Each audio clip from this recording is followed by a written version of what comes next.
Cənubi Qafqaz niyə bu qədər əhəmiyyətlidir? Çoxumuz buna sadəcə 3 ölkə kimi baxırıq.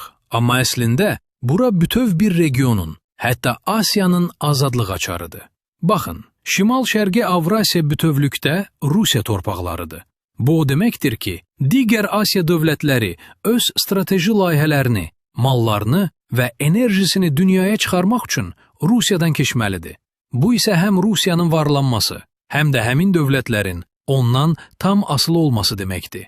Təsəvvür edin, əgər bütün yollar yalnız Rusiyadan keçsə, həm Avropa, həm də Asiya ondan siyasi və iqtisadi cəhətdən asılı qalacaq. Rusiya istədiyi vaxt bu layihələri bir təzyiq vasitəsinə çevirə bilər.